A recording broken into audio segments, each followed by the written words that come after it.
David Walton's always a lot of fun. That was a great story. Yeah, he is good. I love hearing him. Nice little tale to get us in the Halloween spirit. And he's got such a fan club. Yeah, he does. The David Walton fan club.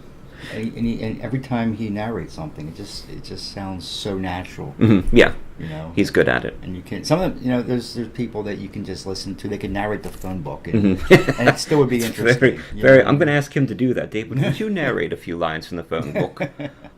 And it still would be interesting to listen to. So. 7, 1, 2, 3, 6.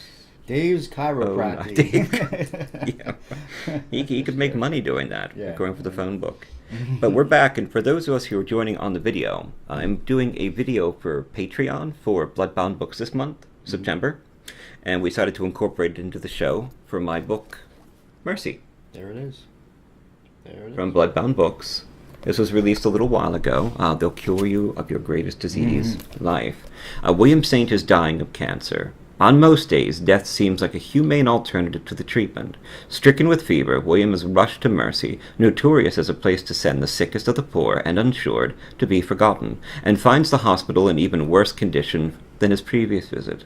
The grounds are unkempt, the foundation is cracking, and like the wild mushroom sprouting from fissures of decay around it, something is growing inside the hospital, something dark. It's feeding on the sickness and sustaining itself on the staff, changing them. And now it wants Willie. Tim Wagner called it part medical horror, part supernatural suspense. Mercy is a hard-hitting fever dream of a novel. I enjoyed the hell out of it.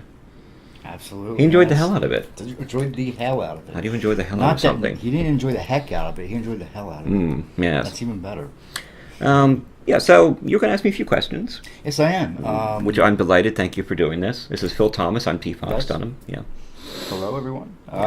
So Fox. Yes. I'm very familiar with this book. Tell us about. I know you are. Maybe. If you weren't, I'd be a little upset. I'm a little worried if you weren't. But yes. Tell us about Mercy. What motivated you to write it? Well, I'm a cancer survivor. Right. And that's been my biggest moneymaker. Mm-hmm. Boy, I've ridden that thing to death. I've played that card, and I've probably offended every person who ever suffered with me. But you got something like that. You need to get what you can out of it. You got a rotten orange, make some orange tea. Yeah, you're right. Yeah, but it was... I was trying to figure out ways of expressing what I felt during that time. Going through chemo and radiation when I was 18, and it was a heavy amount of chop and a heavy amount of radiation. I had it every day for 6 months, excluding the weekends, here and here, and it's still something that burns me every day. Yeah. And they don't do that kind of treatment anymore. Now it's more precise, and they're amazed I survived. I had a rare kind of lymphoma. It was actually 2 kinds of lymphoma, large cell and Hodgkin's, which they discovered almost on accident after a tumor grew under my ear, which they surgically removed most of my face. And then I went to the treatment, and it nearly did kill me. It's a miracle I survived, but I'd had all this torment and repressed emotions and energy inside of me, and I needed catharsis, and I thought it would make a great horror story. Yeah. So I developed the characters, I developed the ideas, and it sort of burned out of me in this fever dream when I wrote it, and it became more about the transition that death creates in us, how we begin in a certain ignorant, childish, naive stage, and then if you can survive something, there's a difference between almost surviving an instant death and being tortured for 6 months, like you feel yourself die slowly, and reality kind of falls apart, and I came out of it on Halloween that year, and I've been different ever since. Wow. Yeah. Yeah. And does that have something to do with why you like Halloween? Because you came out of it in Halloween? Yeah, well, as a practicing pagan, besides being a Halloween fanatic, I celebrated Samhain, which is our new year. The pagan year is the cycle of life. Samhain is death at the end of the harvest, and then you move on to the beginning of the year at the solstice, which is birth, and then Impoch, which is my birthday, and then Belting, which is adolescence, Luhanosa, which is adult and marriage, and then Halloween, which is Samhain, which is the day of death. And it was very significant that I was going to die in October, and I nearly did a couple of times there, and then survived and gained my life back on Samhain. Right. So it was a tremendous time for me, and everything felt so real, and I remember going trick-or-treating with friends, and I was like 18 years old, I didn't care. Right. And getting the chocolate and I couldn't swallow anything because my throat was swollen shut from the radiation. Yeah. So I'm sitting here, just gumming this chocolate, going down my Yep. throat and Yep. enjoying it. Yeah. Wow. That's definitely an interesting story. Mm. So how did Mercy get started? What was your process? Okay. All right. So it really one of my greatest weapons, especially against publishers and editors and audience members, is my personality, my what's been called charisma. Mm. And I went to my first, I'm sorry, Horror Writers Association event in New Orleans. Okay. Not several years ago, like 3 or 4 years ago. Right. Wonderful, by the way. Yeah. If you're going to have a meeting of the Horror Writers Association, go to New Orleans. Right. The Hotel Montaloni, if I remember. And so I was set up at the Hazardous Press Books Okay. table at the time. Max Booth was 3 tables down from me, Right. and I was set up next to Bloodbound Books. Okay. And my idea was, if I go down here, I'm not leaving here without a couple of book deals. Okay. Okay. You know? Right. And honestly, Great. I had a few publishers in mind for Mercy, and it was whomever was closest to me. Nice. And it just happened that Mark C. and Tom were sitting next to me, and so I spent 2 days just kind of feeding them hints and reeling them in and getting them interested in my story, and then I left there with an agreement, and I went home, and in fact that day, flew in from New Orleans, sat down at the table at Barnes & Noble up here, Okay. dear old Bill, All right. Yeah. and just started polishing it off, and I was done the rough draft in 14 days. Wow. Oh. Wow. Yeah.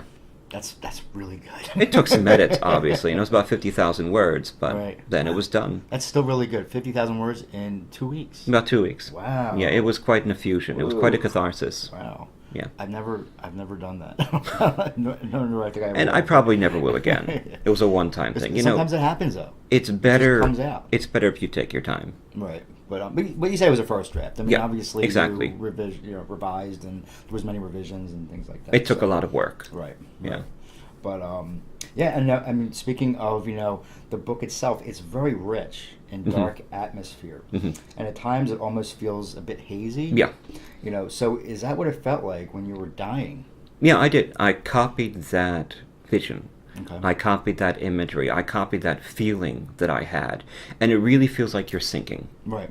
Like I started with the chemo, and the chemo would hit you with a building. It was like having the moon dropped on you. Right. I would go in, they would feed the needle in, and I would have CHOP, Cytoxin, Adriamycin, Prednisone, Octavin, and it was a very heavy dose, and then you would start feeling like you were sick with chemicals, and then a few hours that night, the vomiting would start. And I would throw up every half an hour for about 3 days. Oh, jeez. That's about what, unless I was able My to sleep a goodness. few hours. And it is like something hits you with a baseball bat. You are knocked down. And then it's amazing. Like a few days later, you recover from the chemo. And then a week and a half later, the chemo leaves your body. And it's amazing. You go from being over a bucket to starving. God, I had to eat everything in the house. And you get this euphoria afterwards as the chemicals leave your body. Right. But the radiation was every day. It was like getting an x-ray. Okay. It was just like that, but it was a different kind of system. Right. They'd lay you naked on the table, ice cold, metal packs on your body, and you have to stay very still as they dose you with this radiation. And I had 4 times, so it took about an hour each time down at Right. bed. Right. And as I was going through this radiation, I was beginning to disintegrate. I was beginning to fade. I was losing weight. I went down to about 80 pounds. Oh, wow. And Whoa. I was basically... I didn't know you were. Yeah, I that was. thin. I don't have any pictures from that time on purpose. Right. Specifically, I don't. And I was basically fading, and the world felt like it was fading, and everything started feeling less and less real. And I try to create that in the story. He goes in, and it's very clear and very raw and very sharp. He's in the ER. Willie's in the ER. He gets put into a hospital bed. He's in terrible pain. And then over time, through the sickness and the drugs and things like that, everything begins to fade in the hospital, becomes unreal. Yeah. Almost like a dream state.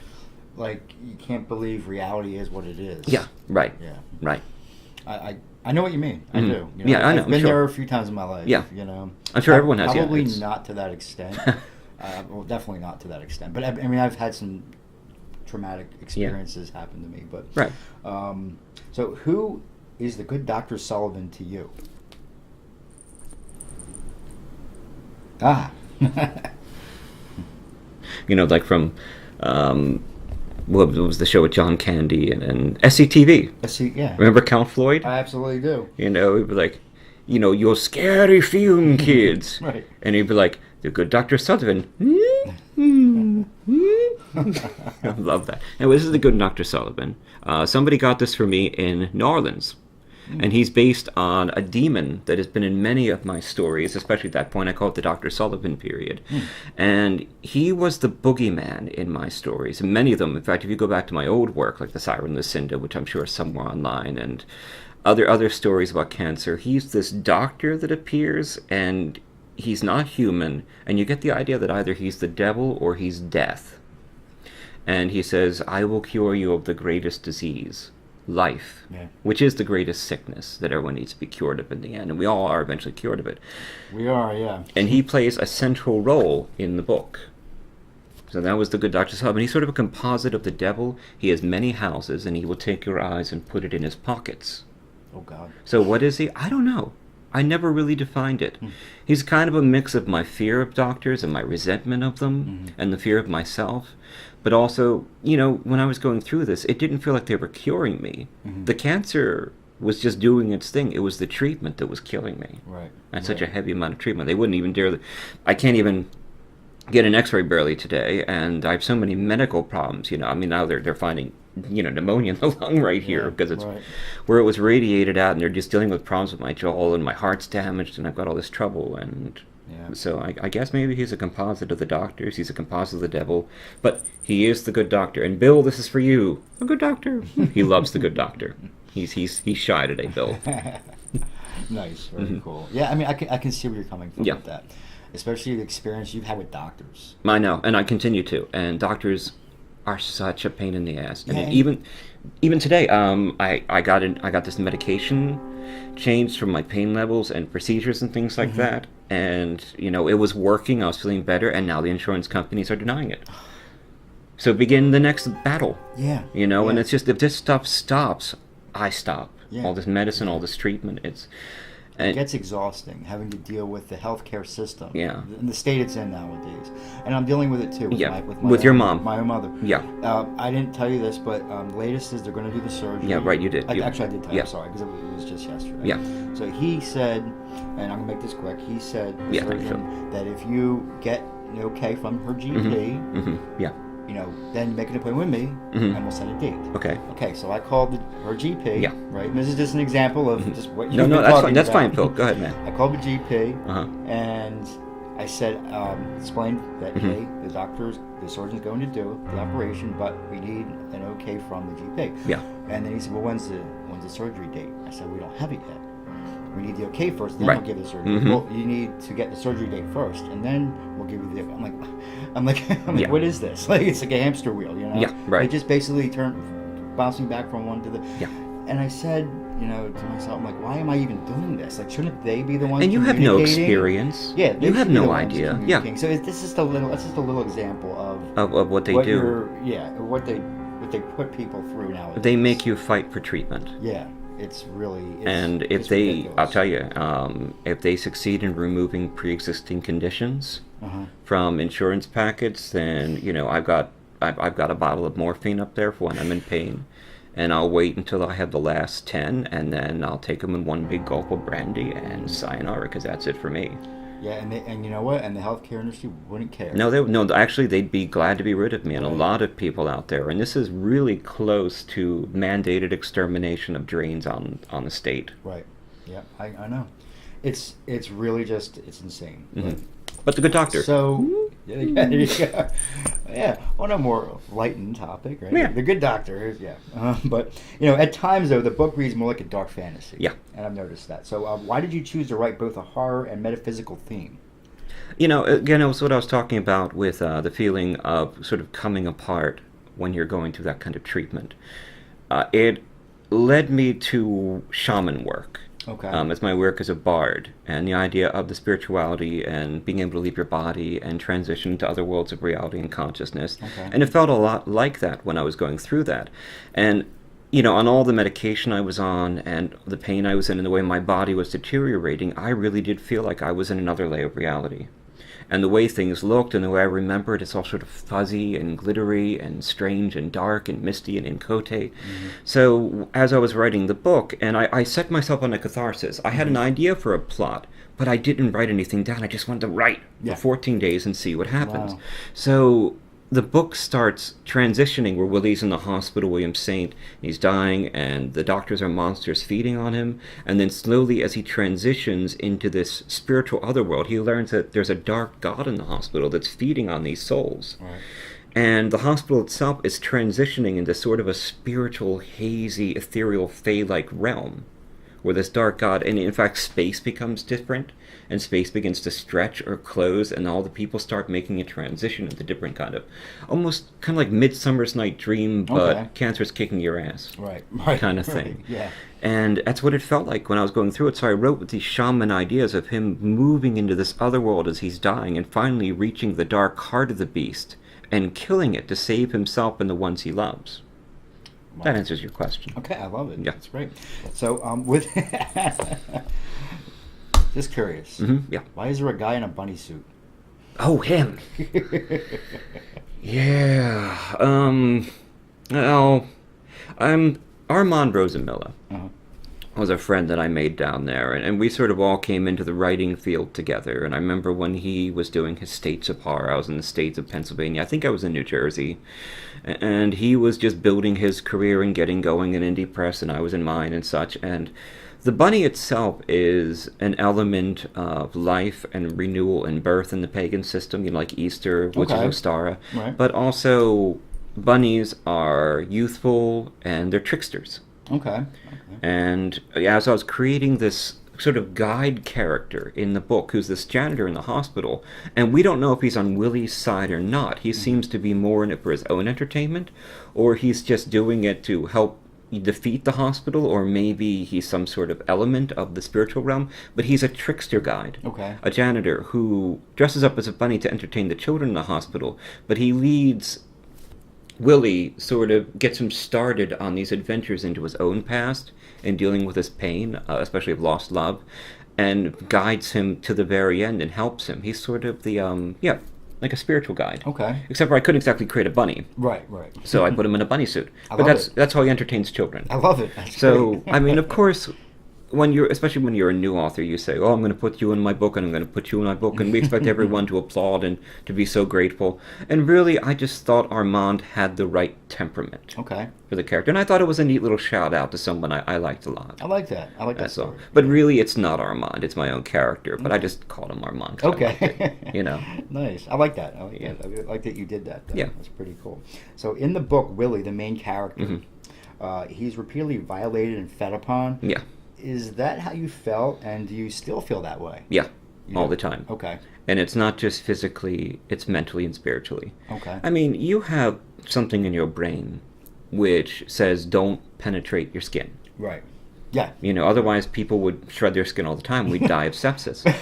So every time, and you feel pain when you stick your skin. So every time you let a doctor pierce your skin with a needle, you're sort of bearing yourself down for that. What you really want to do is say stop.